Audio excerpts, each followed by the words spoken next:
improving the quality of light and therefore the quality of life.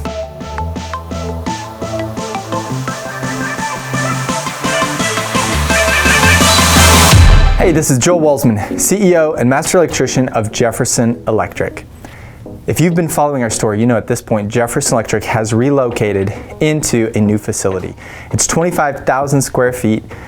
By our calculations, we'll be able to grow to a business of $25 million in this facility before we outgrow it and are required to duplicate ourselves throughout central Indiana or acquire a larger facility. This space, however, right here is going to be dedicated to training. This is the Electric Pro Academy studio. Today, we're going to be replacing the troffer lights that are traditional T12 fluorescent with reflectors for thin panel acrylic lay-in LEDs with adjustable light output and color temperature. Let's do it. So these fixtures are just laying in there. It's possible that they've got tabs on the side that are grabbing the ceiling, so you could experience some resistance depending on how tightly those are churned over. But I think it's gonna lift out for me. Let's go. They probably weigh about 30 pounds. Not terrible, just a little awkward on the ladder. There we go. Okay, so we have 3 cables in this fixture. It's kind of what I anticipated because this is the fixture that's closest to the switch. So from this point, we've got switch leg in, one of these 3, not sure which, doesn't really matter. Switch leg in, and then we've got a feed down that row of lights and a feed down that row of lights. Our circuit is more than capable of handling all this because we are reducing the wattage with the new lights in contrast to the old lights. Old lights performed, we know the new lights will too. So I'm supporting the fixture with my leg, taking the stress off my back. That's what's gonna wear out the most by the end of the day. I'm gonna knock that out of there. Of course, my power is turned off. And there we go. Huh. Wow, cheesy. Look at that. They've got 2 grounds made up together. The third ground is wrapped around the ground screw like it should be, but was not connected to the others. So they inadvertently compromised the grounding path. That's a safety concern. My wiring pattern is easy in this case. It's a color to color pattern. That means all my blacks are going back together, all my whites are going back together, and all my grounds will be common with each other. You always want to make note when you're taking things apart because that's not always the case, right? If someone's goofed something up, if they've transposed some colors, it could be very different than that. I've got the fixture free. Obviously, I'm going to get that out of my way. Whew. And in this case, my new wiring junction box is too small to accommodate 3 sets of conductors. So I'm going to plug those into a 2-inch deep, 4-inch square box. And then I'm going to pigtail them with this scrap of MC cable that I literally just pulled out of the scrap bin. And we're going to send 1 jumper to the fixture so that we can fit inside the wiring compartment of the fixture. If you need more instruction on how to strip, connect, what type of connectors to use for MC cable, and how to make up proper wiring junctions, check our video library. We've got a lot of information on that.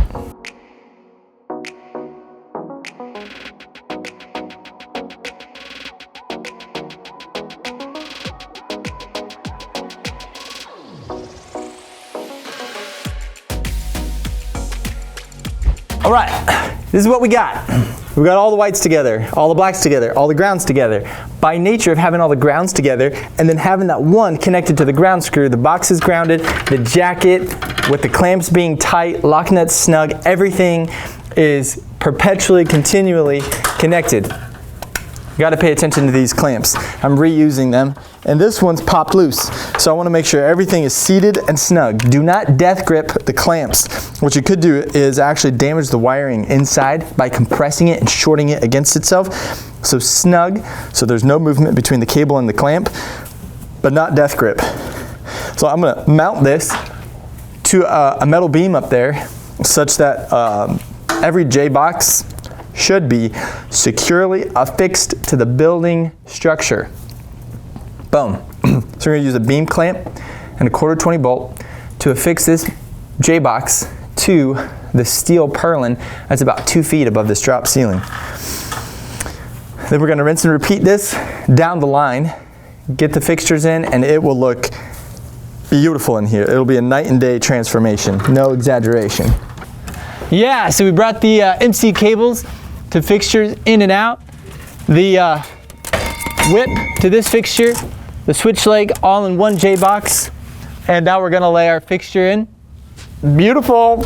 Now I really want to be careful with the finished surface of the fixture. I don't want to set it on my ladder, smush it against my ladder, scratch it, damage it, because as soon as this gets illuminated, it's going to be the focal point of the customer. They're going to be like, hey, what's that nick right there? You know, man, some people get picky and you've got to replace the whole thing. Can't take any chances. So treat this right here.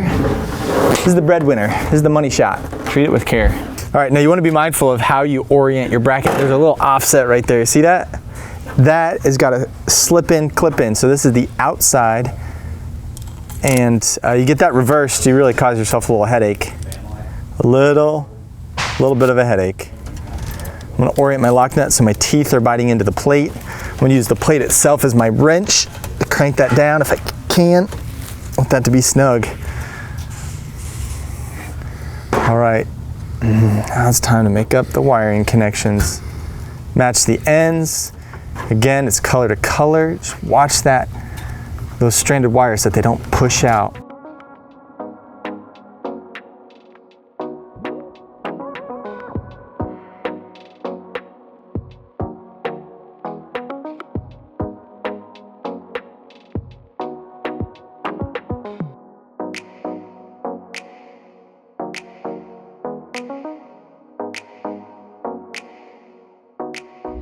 All right, so we got the J-box.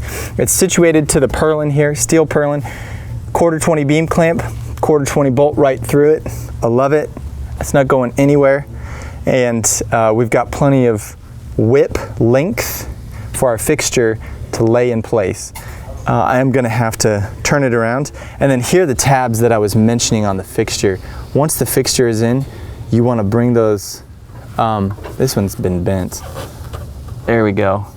You literally just want to, the metal track of the ceiling will be right there. You just take this and just bend it over the edge. Just give it a 180, and now the fixture is not going to fall out. Quick story. So, true story, unfortunately. We're working at, in the conference room of a local paper company that does something like $50 million a year. Big company, nice conference room. And the drop ceiling, from the mechanical perspective, had not been maintained and had not been given proper consideration by the tradesmen that had been there prior.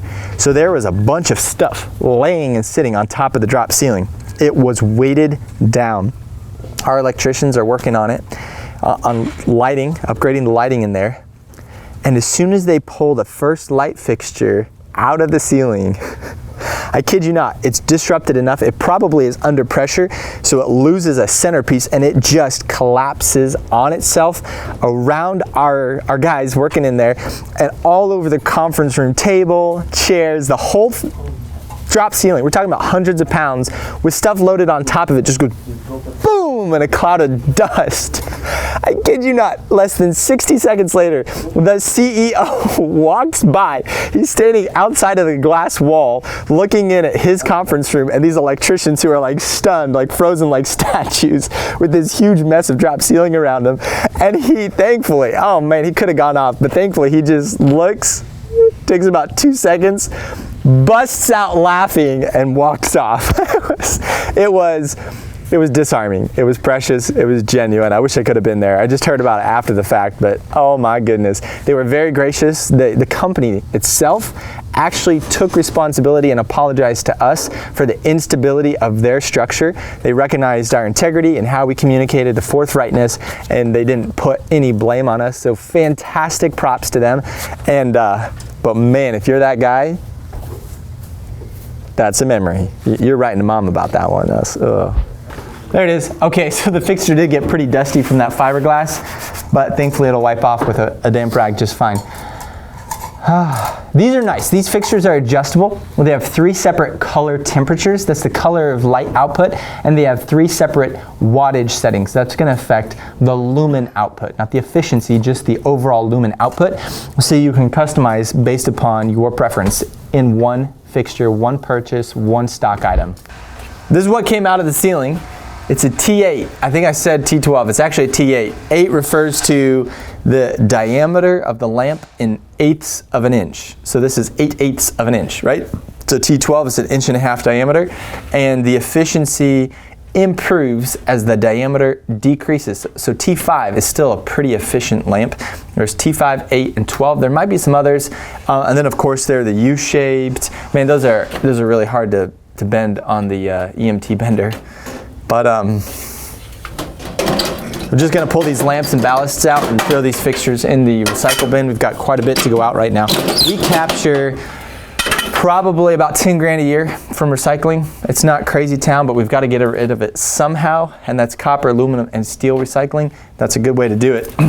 So typically, replacing fluorescent lights with LED lights will have an ROI that's under 2 years.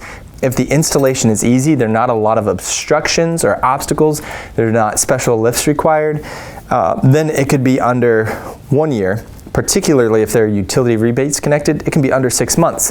However, we're not capturing utility rebates for this small project, and this is not a high-use space. So the ROI really comes into play in the form of maintenance by having a one-time cost of improving the quality of light and therefore the quality of life for the people working in this space, and decreasing the maintenance. That's where we're gonna find our gains in this respect. Now let me tell you one more story. I was replacing fluorescent lights with LED lights in a manufacturing plant. I totally underbid myself, lost money on the job, but it was cool and it was fun. And this is what happened. It was a 40-foot ceiling. We had a knuckle lift. A knuckle lift can boom up and around in fantastic it looks like a contortionist. The thing is so fun to operate. We literally had a it was me and another guy, two-man crew, and we had to squeeze that, oh my goodness, it still kind of gives me shivers. We had to squeeze that knuckle lift in with like an inch of tolerance. We had to twist around, we had to pivot, we had to rotate the boom 180, drop it back down, squeeze through. It was an absolute contortionist act in order to work around all of the expensive manufacturing equipment. And while there were live runs of Starbucks cold brew being pushed out like 500 bottles a minute, like crazy volume, there we are, moving lights, swapping things out. It took us 2 man days to replace 8 fixtures. That's crazy slow. In a production setting, you could do that in 1 hour. It was incredibly labor intensive, incredibly high risk. We didn't damage anything, thankfully, but we easily one goof and it would have been an insurance claim to the tune of tens of thousands of dollars. I was foolish to take the job. I way underpriced it. I was hungry. I just wasn't smart. How do you get rid of these things? See, we've got a whole stash of these in groups of 3s and 4s and 5s with electrical tape around them. And at some point, once we get our feet underneath us after this big relocation project, we're gonna take all of these to the city's Toxdrop facility. Toxdrop takes old paint, takes car batteries, takes all kinds of things, and fluorescent lamps, no exception. So we'll have a scheduled appointment. We will have a definite number of registered items on that scheduled appointment. For instance, 3 T8 4-foot fluorescent lamps, plus like 200 others. Plus other, actually no, that's just 200 from this job. We'll probably have 500. They'll cap us and then we'll have to wait before we can get our next scheduled appointment. And so we'll always be in queue, in line to get these things dropped off for free. Now you can pay for that, but your area might have a city program or county program that does it for free.